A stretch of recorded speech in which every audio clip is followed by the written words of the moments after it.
नमस्कार, म बुद्धि तामाङ। अहिले तपाईँ हेर्दै हुनुहुन्छ ठुलो टिभी नेपाल। अब यसलाई लाइक, सब्सक्राइब, शेयर, कमेन्ट जे गर्नुपर्ने हो गरिदिनु होला। धन्यवाद। सबैलाई नमस्कार छ र एकपटक हामी यो राष्ट्रका लागि हामी सबैले भनौँ जय नेपाल, जय नेपाल। अझै आएन, किनभने विश्वका प्रत्येक देशमा आफ्नो राष्ट्रलाई माया गर्छन्, पहिलो शब्दबाट माया गर्छन्। तर यो हाम्रो राष्ट्र एउटा मात्र, यो पार्टीका नाममा अलग अलग ढङ्गका छन्। त्यही भएर म आग्रह गर्छु सबैले एकपटक अझै सुनिएन, राष्ट्रको प्रेम हुनुपर्छ यो छाती र मुटुमा, बल्ल मात्र यो देश बन्छ। म आग्रह गर्छु जय नेपाल। भएन, अझै याद उठेन। किन कन्चुसाई भने जय नेपाल यो काङ्ग्रेसको भाषा होइन, तपाईँ ढुक्क हुनुहोस्, चन्द्र र सूर्य झन्डाको भाषा हो यो। जय नेपाल, जय नेपाल। हस्, धन्यवाद। तपाईँ इटहरीमा आउनु भएको छ, आज काम छोडेर आउनु भएको छ। तपाईँको यो समयलाई म बर्बाद गर्न दिने छैन, तपाईँको बाचा भयो। हामी भर्खरै एउटा लडाइँ लडेर आएका छौँ। हाम्रा टेलिभिजन प्रस्तोता तथा कार्यक्रम प्रस्तोता आदरणीय दाई रवि लामी छानेमाथि गरेको सरकारको अत्याचारका विरुद्धमा शान्तिपूर्ण रूपमा र्याली गरेर सरकारलाई पुरा टेकाएका छौँ। धन्यवाद।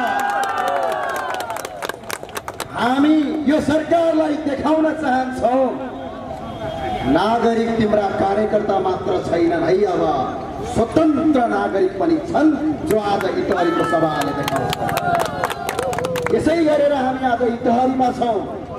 सर्वप्रथम त म आज तपाईँ सम्पूर्णलाई एउटा आग्रह के गर्न गइरहेको छु भने यो नेपाल निर्माण गर्ने महाअभियानमा हामी एकजुट भएर लाग्नुपर्छ।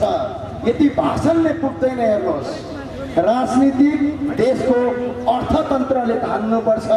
जुन नेपालमा अहिलेको राजनीतिक अर्थतन्त्रको राजनीतिक पटक्कै छैन। हरेक क्षेत्रलाई हामीले हेर्न सक्छौँ, हरेक व्यवस्थालाई हेर्न सक्छौँ। 30 सालसम्म तपाईँको प्रजातन्त्रका नाममा देशमा विधिको शासनको लागि लडाइँ भयो। 2007 सालदेखि आजसम्म निरन्तर नागरिकको हक र अधिकारका लागि लडाइँ भयो। तर कहीँ कतै पनि देशको विकासका लागि लडाइँ भएको मैले देखेको छैन। अबको लडाइँ इको पोलिटिक्स, अर्थ राजनीतिको लडाइँ हुनेछ। सबैले शान्तिपूर्ण यसमा साथ दिनुहुनेछ भन्ने हात उठाइदिनु होला। अर्थतन्त्रका हिसाबमा सबैलाई, किनभने मुलुक अहिले यस्तो अवस्थामा गुर्जिएको छ। धेरैले भन्छन् ज्ञानेन्द्रले नेकपाको विरोध गर्यो भने। तपाईँ गलत। ज्ञानेन्द्रले नेकपाको विरोध पटक्कै गरे होइन। नेकपाका नेता जनतालाई ठगेर ठगी धन्दा गर्नेको विरुद्ध हो। नेकपा पार्टीको विरुद्ध पटक्कै नेकपाको विरोध गर्ने भइदिया भए यो ज्ञानेन्द्र साईले मदन भण्डारीको पनि विरोध गर्थ्यो। आजसम्म एकपटक सुन्नु भएको छ तपाईँले मदन भण्डारीको विरोध गर्यो? म जहिले पनि सम्मान गर्छु मदन भण्डारीलाई।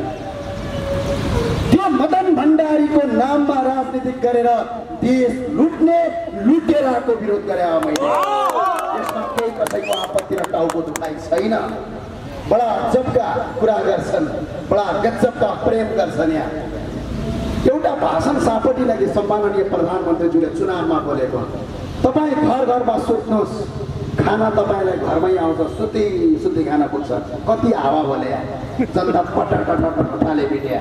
यो देशको नागरिक हो म ज्ञानेन्द्र साई, जो झुट्टा आश्वासन पनि सजिलै पत्याएर नागरिक, यति सस्ता नागरिक हामी छौँ कि, यति सोझा नागरिक छौँ कि लाग्छ मलाई विश्वको कुनै पनि मुलुकमा यति सोझा नागरिक छैनन्, जसले सानो एउटा आशाका लागि, सानो एउटा आशाका लागि, सानो एउटा भरोसाका लागि आफ्नो भविष्य दाउमा लगाउँछन्। त्यसको ज्वलन्त उदाहरण अहिले नेकपाको सरकार र केपी शर्मा ओलीले नेतृत्व गरेको सरकार हो, जो झुटै झुटको सरकार हो। एउटा पनि वादा गर्न सक्दैन, किनभने उहाँलाई हामीले जितायौँ। तर उहाँका मुद्दा एउटा पनि मुद्दा यो देशको हितमा थिएनन् र एउटा मुद्दा पनि उहाँले 10 वर्ष शासन गरे पनि गर्न सक्ने खालका थिएनन्। घर घरमा ग्यासका पाइप ल्याउनलाई कति वर्ष दुःख गर्नुपर्छ थाहा छ। 2 वर्षमा काठमाडौँमा मेट्रो रेल के बाबै मेट्रो रेल बनाउन कति वर्ष लाग्छ विद्या कुमार साक्यलाई थाहा छ। अस्ति एकजना पत्रकारले सोध्यो थाहा छ होइन माथि पार्टीको निर्णय थियो मैले बोल्थेँ कति सजिलो हेर्नुहोस् त। यसरी झुट बोलेर राजनीति गर्नेलाई एकजना नागरिकले आज झुट बोल्यो भने त्यसलाई हतकडी लगाएर प्रहरी खोरमा झाकिन्छ भने 3 करोड नागरिकलाई झुट बोल्ने प्रधानमन्त्रीलाई खोकेर ठ्याक किन नलगाउने हामी? किनभने त्यही संविधानले भन्छ, तिनीहरूले लेखेको संविधानको धाराले भन्छ यदि झुट बोल्यो भने जेल पुगिन्छ भने कि त संविधानमा प्रश्न लेख्नु पर्यो म केपी ओलीलाई संविधान भन्दा म ठुलो छु, मैले आवाज जति छुटे पनि हुन्छ भनेर भन्नु पर्यो। संविधानको धारा तिनलाई पनि लाग्छ भने अस्ति एउटा सापटीले गणतन्त्रको विरोध गरे अरे। गणतन्त्र भने के हो थाहा छ? सरवारा अरे। सरवारा भने के हो थाहा छ? सरवारा भनेको एउटा सम्पत्ति पनि आफ्नो नाममा नगरेर राज्यका नाममा जल्ने गर्छ त्यसलाई सरवारा भन्छ। के खड्गप्रसाद ओलीज्यूको सम्पत्ति नेपाल ट्रस्टका नाममा छ? छैन भने कसरी सरवारा हुनुभयो उहाँ? यस्तै गरेर उहाँले एउटा आग्रह गर्नुभयो संविधान प्रयोग गरेर यी सडकमा उफ्रिनेहरूलाई घोक्रे ठ्याक लगाउन म संविधान प्रयोग गर्न जान्दछु भन्नुभयो। सम्माननीय प्रधानमन्त्रीज्यू, संविधान मैले पनि पढेका छु, तपाईलाई पनि घोक्रे ठ्याक लगाउने मसँग संविधान छ। त्यही संविधान प्रयोग गर्छु। धर्म प्रचार गर्न पाइन्छ, धर्म प्रचार गर्न पाइन्छ। नेपालको संविधानले भन्छ कुनै पनि मान्छेले धर्म प्रचार गर्यो भने 1 लाख जरिवाना र 5 वर्षको जेल सजाय हुन्छ भने होली वाइन खाने केटीहरूलाई जेल किन नहाल्ने? संविधानको धारा भन्छु।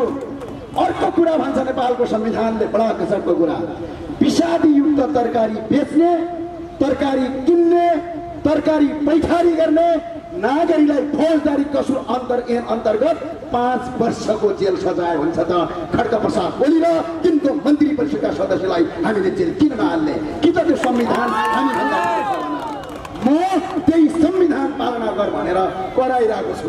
म त सरकारलाई सहयोग गरेको छु, भ्रष्टाचार गर्दिन भनेर सरकारी अफिसमा बोर्ड लेख्छ। 9 खर्ब रुपैयाँ यो सरकारले भ्रष्टाचार गरेको छ।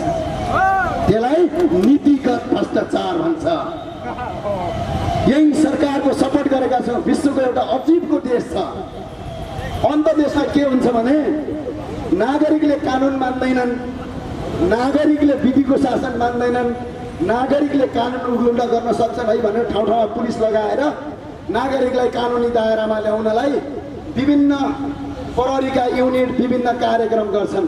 तर मेरो विडम्बनाको मुलुक मेरो देश नेपालमा सरकारले कानुन मिच्छ भनेर नागरिक सचेत हुनुपर्छ। यसको ज्वलन्त उदाहरण हो सबै जनतालाई रवि लामी छानेको आन्दोलनमा हामी घुमिएको बेला एनसेलको फैसला गर्यो यो सरकार। यो सरकार त देश मिचुवा भयो। बालकृष्ण नेउपाने आई हुनुहुन्छ, गृह मन्त्रीले नागरिकता बेच्नु भयो। हामीले मुद्दा ठोक्नुभयो बालकृष्ण नेउपानेले। अहिले घुँडा टेकेर जारको पानी खाँदैछन् गृह मन्त्री नागरिकता बेच्न नपाएर, तड्पिएर बसेका छन् नागरिकता बेच्न नपाएर। एनसेलको जितिसकेको मुद्दा उहाँहरूले हराउनु भयो। अझ कहिले गुठु बेच्ने, कहिले नागरिकता बेच्ने, कहिले मिडिया विधेयक ल्याउने, कहिले हिमाल बेच्न लाग्ने। हिमाल बेच्ने विधेयक आइसकेको छ, त्यो संसदमा पारित गर्न मात्र बाँकी छ। हुँदा हुँदा यो सरकारले देश बेच्न लाग्यो भने नागरिक सचेत हुनुपर्ने। सारा व्यापार बिजनेस सबै छोडेर सरकारको कामको ध्यान दिएर हेर्नुपर्ने। विश्वको विडम्बनाको मुलुक र यो मुलुकमा हामी बस्छौँ र यही मुलुकमा हाम्रो मुलुक बनाउनलाई अमेरिकाको मान्छे आउने होइन। तपाईँ ढुक्क हुनुहोस्, तपाईँ हामी सबै मिलेर मुलुक बनाउने हो। मुलुक बनाउनका लागि सडक आन्दोलन ढुङ्गामुढा गरेर मुलुक बन्दैन हो। सत्ता परिवर्तन र यी व्यवस्थाको परिवर्तनका लागि आवश्यक पर्ला, तर एउटा टिचरले टिचरको भूमिका निभाउन सक्नुपर्छ, एउटा इन्जिनियरले इन्जिनियरको भूमिका निभाउन सक्नुपर्छ, एउटा पत्रकारले पत्रकारको भूमिका निभाउन सक्नुपर्छ, एउटा व्यापारीले व्यापारीको भूमिका निभाउन सक्नुपर्छ। विभिन्न क्षेत्र र पेसाका मान्छेले आफ्नो भूमिका हामीले निभाइदियौँ र 10 वर्षसम्म यो देशका लागि श्रमदान र विभिन्न योजनामा हामीले काम गऱ्यौँ भने मुलुक परिवर्तन गर्न असम्भव छ जस्तो मलाई लाग्दैन। कोरिया हेरेका छौँ नि, 10 वर्ष श्रमदान गरे कोरियामा, मुलुक परिवर्तन भयो। क्युबा हेर्नुभयो, तर आज मेरो देशमा सडकको अगाडि फोहोर फालेर बस्छ एकजनाले, टिप्दैन, नगरपालिकाको मान्छे आउँछ भन्छ। यस्तो देशमा हामी हुर्किएका छौँ। हाम्रो संस्कृति यो प्रकारको छ। अनि हामीसँग भएको सामान बेच्न सकेका छैनौँ। आज म आएँ काठमाडौँबाट, पुरा खेतबारी बाँझो छ, पुरै सिरा सप्तरीतिरको माथितिरको खेतबारी बाँझो छ। त्यहाँ खेतबारीको दाइलाई सोध्दै भने कहाँ छ भने कि त दिल्लीमा कबाडी उठाउँछ कि त कतारमा काम गर्छ भने यो कहिले सम्भव? अबको क्रान्ति सिर्फ 3वटा क्षेत्रमा हुनुपर्छ। चाहे त्यसलाई क्रान्ति भन, चाहे त्यसलाई प्रतिक्रान्ति भन, चाहे शेरबहादुर देउबा प्रचण्ड र खड्गप्रसाद ओलीजीले गणतन्त्र विरोधी भन, फरक पर्दैन। सिर्फ 3टा ठाउँमा अब क्रान्ति गर्नुपर्छ। एउटा अब कृषि क्रान्तिको आवश्यक छ।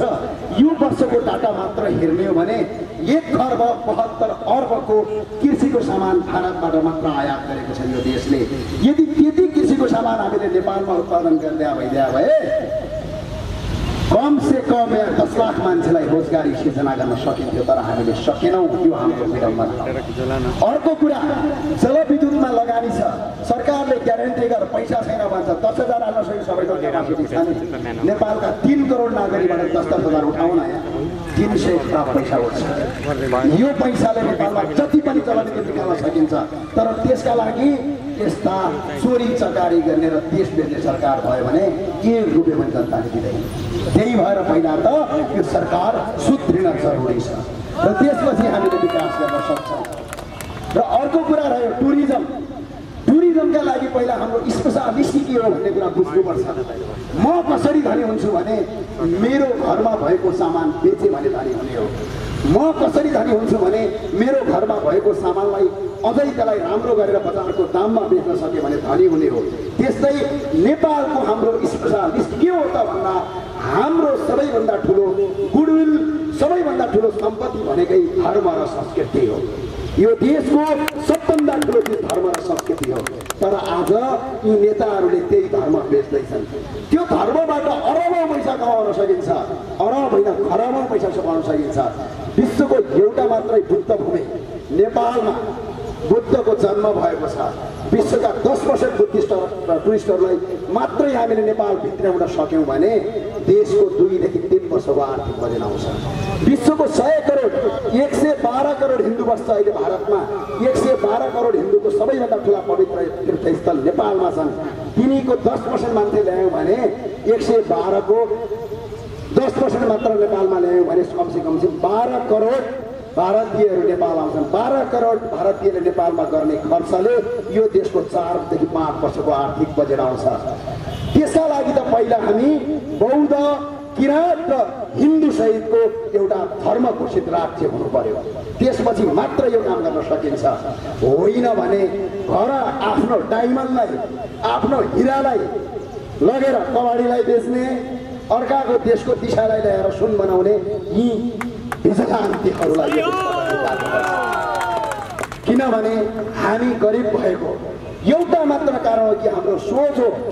यो राष्ट्रले गरिब गरे होइन, यहाँ नेपालको माटोले गरिब गरे होइन, गरिब भएको हाम्रो सोचले हो। नेपालमा हुर्केको बात चाहिँदैन यिनीहरूलाई। विश्वको कुन देशमा झोकिएको नि त्यसलाई ल्याएर नेपालमा 17,000 मान्छे डाङ मार्छ। के आवश्यक छ त्यो बात? जो विश्वमा कहीँ पनि काम छैन त्यसको, स्वयं उही जन्मेको देशमा त्यसको काम छैन। त्यस्ता बातले आज नागरिकलाई भिडाएर, नागरिकलाई गरेर एउटा म तपाईँलाई आग्रह गर्छु।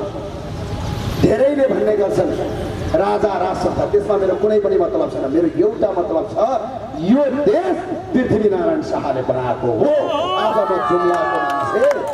म जुम्लाको मान्छे इटहरीमा आएर नेपाली भाषामा बोल्दैछु। पृथ्वीनारायण शाहकै योगदान हो। आज त्यो पृथ्वीनारायण शाहलाई थुक्नेहरू यही देशमा बस्छन् त अनि मुलुक कहाँबाट बन्छ? घर आफ्नो बाउलाई छोराले लत्तीले हान्छ भने त्यसको घर बन्छ, त्यसको घर त उतानियो हुन्छ। आज यो मुलुक त्यो अवस्थामा छ। हामीलाई भट्काएका छन् विभिन्न जात जातिमा। भर्खरै पूर्व प्रधानमन्त्री बाबुराम भट्टराई भन्दै थिए, कहाँ अस्ति थारूवासीहरूको कुरा गर्दै थिए, आज कहाँ दलितवासीको कुरा गर्दैछन्।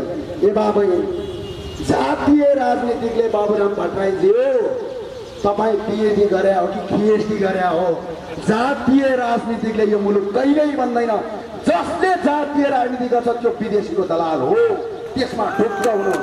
किनभने यहाँ मेरो घर छोडेर अर्को घरमा हेर्ने अर्को जातको मान्छे छ। हामी मिलेर बसेका छौँ। मिलेर बसेका नागरिकलाई भट्काउन खोज्ने सबै यी रहस्यका एजेन्ट यो देशमा अफगानिस्तान बनाउन चाहन्छन्। तिनीहरूलाई चिनेर राखौँ हामीले। के बिग्रेको छ?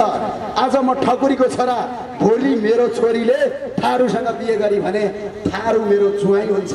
भोलि जातीय राजनीति भयो भने त्यो थारूलाई के मैले काट्न सक्छु भने बाबुराम भट्टराई किन लागेका छन् त त्यसरी भने यी देशद्रोही हुन्, यी राष्ट्रघाती हुन्।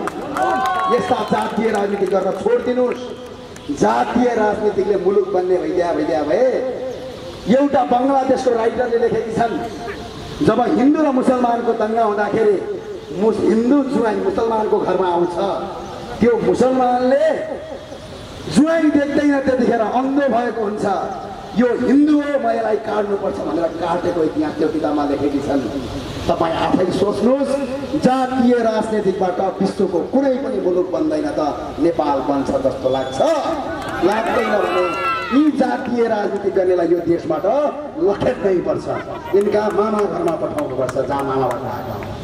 म आग्रह गरेँ, किनभने भ्रष्टाचार सँगसँगै मुलुकको राष्ट्रियता सुरक्षित हुनुपर्छ। राष्ट्रियता जब सुरक्षित भएन भने मुलुक बन्दैन।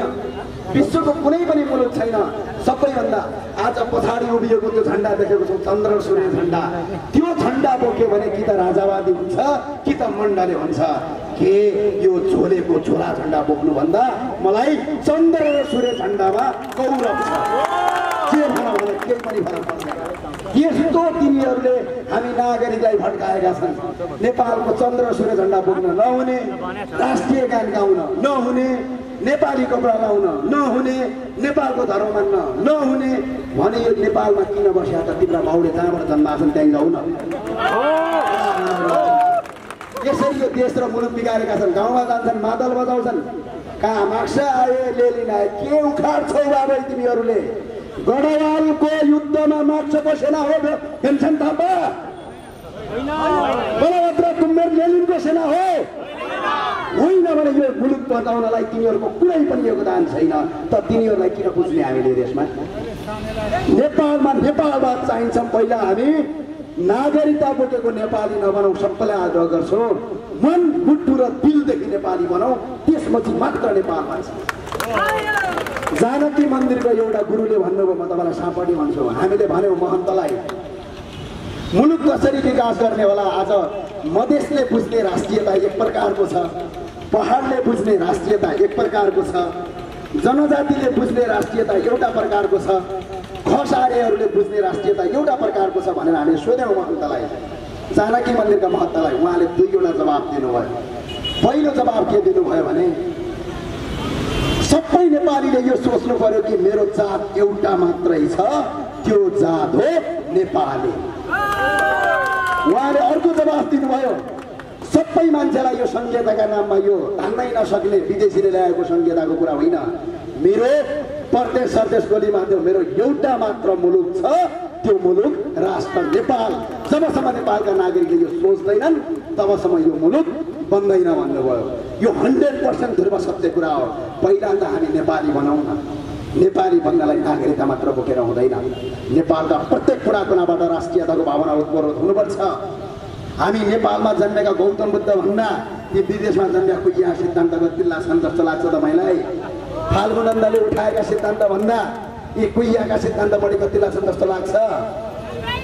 अझ कस्तो अचम्मको देश, जसले नेपालको धर्म मान्छ, नेपालको संस्कृति मान्छ, नेपाली कपडा लाउँछ, चन्द्र सूर्यको झन्डा बोक्छ, त्यो विदेशी डलर रे जसले विदेशीको धर्म मान्छ, होली वाइन खान्छ, एनजिओ र आइएनजिओ चलाएर मुलुकलाई टाट पल्टाउँछ, त्यो चाहिँ राष्ट्रवादी। यस्तो मुलुक आइबस्छौँ। त्यही भएर आग्रह गर्न चाहन्छौँ सबै नागरिकलाई, सर्वप्रथम त आज इटहरीमा हामी जम्मा छौँ। पहिलो कुरा नेपालको राष्ट्रियतालाई मन मुटु र दिलदेखि राष्ट्रियता हुनु होला। पहिलो प्राथमिकता राष्ट्र, त्यसपछि मात्र व्यक्ति। यो किन भनेको छु भने तपाईँलाई उदाहरण दिन्छु। तपाईँ युवा साथीको सबभन्दा ठुलो दोष छ, यो दोषमा मेरो पनि दोष छ। युवा साथीहरूले के सोच्छन् भने म बनिहाल्छु, मुलुक बनोस् नबनोस्, म 10-12 लाख रुपियाँ कमाउँछु, मुलुक बनोस् नबनोस्। तपाईँ गलत हुनुहुन्छ युवा साथीहरू। मुलुक बने भने मात्र व्यक्ति बन्छ, मुलुक बनेन भने व्यक्ति बन्दैन। जस्तै ज्वलन्त उदाहरणका लागि तपाईँलाई भन्छु, तपाईँले 3 करोड रुपियाँ कमाउनु होला, मुलुकको अर्थतन्त्र धराशयी भयो, इन्फ्लेसन रेट हाई भयो, यहाँ तपाईँको भेनेजुएला भयो, यहाँ बोस्निया भयो, यहाँ पाकिस्तानको जस्तो हालत भयो अर्थतन्त्रको भने तपाईँको 3 करोड रुपियाँ 3000 रुपियाँ बराबरको भ्यालु हुनेवाला छैन। यो ध्रुव सत्य कुरा हो। त्यही भएर पहिला मुलुक बनाउनुहोस्। एक दिन राष्ट्रका लागि 1 घन्टा भए पनि दिनुहोस्। तपाईँहरूले मुलुक बनाउने हुनु हुँदैन भने तपाईँलाई अधिकार माग्ने कर्तव्य अधिकार पनि यो पुगेन भनेर माग्ने अधिकार पनि पटक्कै छैन। किनभने कर्तव्य बुझ्नुहोस्। पहिला अन्याय भएको बेला ठुलो बस्ने अफिसका कर्मचारीलाई घुस दिने, यी हामी युवा साथीले गरेका काम हो। आज कहीँ देश र राष्ट्रको हितमा काम छ भने होइन, मतलब छैन फिल्ममा नजाने, यही युवा साथीले बनाएको देश हो। युवा सचेत हुनुहोस्। हामी 10 वर्ष काम गरौँ, यो मुलुक बन्छ, हामीले यो मुलुक बनाउन सक्छौँ।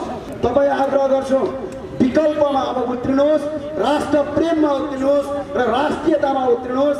एकजुट बन्नुहोस्। सबभन्दा पहिला पार्टीभन्दा ठुलो नेपाल हो, नेपाली बन्नुहोस्। नेपाली बन्नुभयो भने सबै कुरा सम्भव हुन्छ। हस्, जय नेपाल। हस्, थ्याङ्क यू, धन्यवाद। टोकरीभन्दा माथि निस्कौँ, दलभन्दा माथि उठ्यौँ भने मात्रै अब यो देश बन्दछ। तपाईँ दलकै मुखमा बस्नुहुन्छ, दलकै टोकरीमा बस्नुहुन्छ भने यो देशको विकास कहिले पनि सम्भव छैन। आज यहाँ आउनुभएका कतिपय साथीहरू कोही काङ्ग्रेसको हुनुहुन्छ होला, कोही एमालेको, कोही माओवादीको हुनुहुन्छ होला।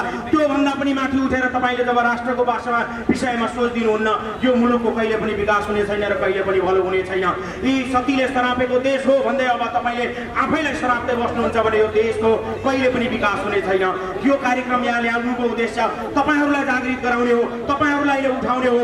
यो देश बनाउने जिम्मा नेपालीकै हो। जापानलाई गएर हेर्नुहोस्, जापान भन्ने देश जापानीहरूले नै बनाएको हो, अमेरिकीहरूले नै बनाएको हो। तर नेपाल सबै थोक हुँदा मात्रै, सबै थोक हुँदै गर्दाखेरि पनि गरिब बनेको छ। त्यसको एउटै मात्र कारण हो, यो देशले कहिले पनि एउटा असल नेतृत्व पाएन।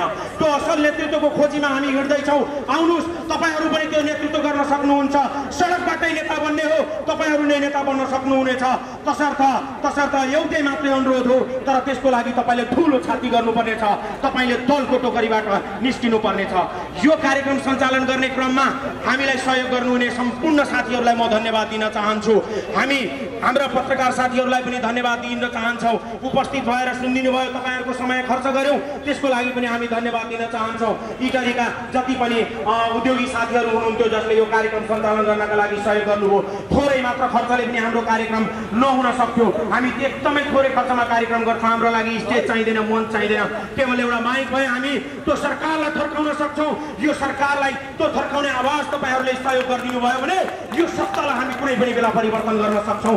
त्यो सत्तालाई जब परिवर्तन गर्नुहुन्छ अनि मात्र यो देशमा तपाईँले खोज्नु भएको तपाईँको धर्मको स्थापित हुनेछ। तपाईँले भन्नु भए जस्तै नेताको स्थापित हुनेछ। नत्र भने यी धर्मनाशकहरू यिनीहरूले हामीलाई बेच्नेछन्। त्यति बेला तपाईँ हामी टुलु हेरेर बस्नुपर्नेछ। कुनै दिन इतिहासमा 20 वर्ष पछाडि तपाईँको छोरा नातिले तपाईँको तस्बिरतिर हेरेर थुक्का बाउ मेरो देश जोगाउन सकेनौ, इतिहासमा त बहादुरीता रहेछ, तिमी कातर भएर मेरो देशलाई बेचेर हिँड्नेलाई ताली पिटेर सहयोग गरेछौ भन्दै गर्दा हामीले टुलु हेर्ने भन्दा बाहेक अर्को कुनै पनि उपाय हुने छैन। तसर्थ यही देशको धर्म, यही देशको भूगोललाई जोड्न चाहनुहुन्छ भनेदेखि, यही देशमा उम्रिएका बाघहरूलाई सिर्जना गर्न चाहनुहुन्छ भनेदेखि आउनुहोस्, नेपालका लागि नेपालीमा हटाउन सक्नुहुनेछ। त्यसका लागि तपाईँ दलको टोकरीभन्दा बाहिर निस्किनु पर्नेछ। आदरणीय जनसमुदायहरू, हामीलाई सबैले सहयोग गर्नुभएको छ, मनदेखि नै सहयोग गर्नुभएको छ। त्यो मनदेखि नै सहयोग गर्ने साथीहरूलाई म अझै पनि धन्यवाद दिन चाहन्छु। तर अझै पनि तपाईँमा शङ्का छ भने कृपया गरेर कुनै पनि पार्टीको झोले भएर नसोचिदिनु होला। देशभन्दा माथि कोही पनि छैन। आमाभन्दा माथि पनि देश हुन्छ भनेर सिकाइएको छ। त्यो मेरो धर्मले सिकाएको हो, त्यो मेरो संस्कारले सिकाएको। आज मेरो धर्म, आज मेरो देश, आज मेरो संस्कार सङ्कटमा छ। अरू केहीका लागि नभए पनि तपाईको धर्मको लागि तपाईँ लड्नुपर्छ। 5000 वर्ष अगाडि श्री कृष्णले यदा यदा हि धर्मस्य भन्दै यो देशमा यो संसारमा जो अत्याचार हुन्छ म जन्म लिन्छु भन्नुभएको थियो। केही आधारमा नेपालका लागि नेपालीको रूपमा ज्ञानेन्द्र साई जस्ता अभियन्ताहरू आएका छन्। खबरदार दलालहरू, तिमीहरूको घाँटी चिलाएको छ कि या नेपालीको खुकुरीले त्यो रगतले प्यास मेट्ने छ। अब एउटै मात्रै उपाय छ, तिमीलाई त्यो जेलले कुरिराखेको छ। तिमीले झापामा 2-4 जना मान्छेले पैसा कमाए भनेर टाउको काट्यौ। अब तिमीले पनि स्वतन्त्र भएको छौ, तिमीले पनि काठमाडौँमा सम्पत्ति थुपारेका छौ। कुनै दिन तिम्रो पनि टाउको काटिने छ। यति कुरा चाहिँ हामी एका राख्नका लागि अनुरोध गर्दछौँ। तसर्थ तर हामी कुनै पनि अशान्ति चाहँदैनौँ, हामी शान्तिपूर्वक भेला हुन चाहन्छौँ। तर बाध्य भएर तिमी हामीलाई पेल्न खोज्छौ भने हामी युवाहरू हाम्रो शक्ति पनि देखाउन सक्ने छौँ। हामी एकत्रित हुँदैछौँ। हजारौँका मासमा युवाहरू जब उत्रिने छन् तब तिम्रो गोली त्यति बेला पग्लने छ। यदि तिमीले राष्ट्रलाई धोका दिँदैछौ भने हामी सहेर बस्न सक्दैनौँ, हामी सहदैनौँ। यति कुरा तिमीलाई सचेत गराउन चाहन्छौँ। आदरणीय जनसमुदायहरू, तपाईँहरू नउठेदेखि, तपाईँहरू नजागेदेखि यो मुलुक कदापि पनि विकास हुने छैन। तपाईँलाई झुटो नारा दिइयो, पोखरामा काउली फलाएर कतारमा बेच्छु भनेर भने केपी ओलीहरूले। तर अहिले हामी यही देशमा काउली खान पाइरहेका छौँ, कतारमा त तिमीले के बेच्छौ? यहाँ यतिसम्म झुटो बोलियो कि हामी सगरमाथासम्म हामी केवल कार पुर्याइदिन्छौँ भनेर यिनीहरू आश्वासन दिए, हामीले पत्याएर बस्यौँ। तर आज सास फेर्न नसक्ने गरी कर लगाएर एक उड्दा कर हेर्दा कर, अब दारीजुङ्गामा मात्रै कर लगाउन बाँकी छ यो सरकारले, अरू कहीँ पनि कर छैन। जहाँसुकै पनि कर लगाएर ठाड सेक्ने यो सङ्घीयता हामीलाई चाहिएको छैन। यसको विकल्प हामी खोज्छौँ। यदि त्यसको लागि छलफल गर्नु छ भने, त्यसको लागि छलफल गर्नु छ भने कृपया गरेर तपाईँहरू हामीसँग सम्पर्कमा आउन सक्नुहुन्छ। तपाईँलाई राम्रोसँग बुझाएर पठाउने जिम्मा हाम्रो भयो।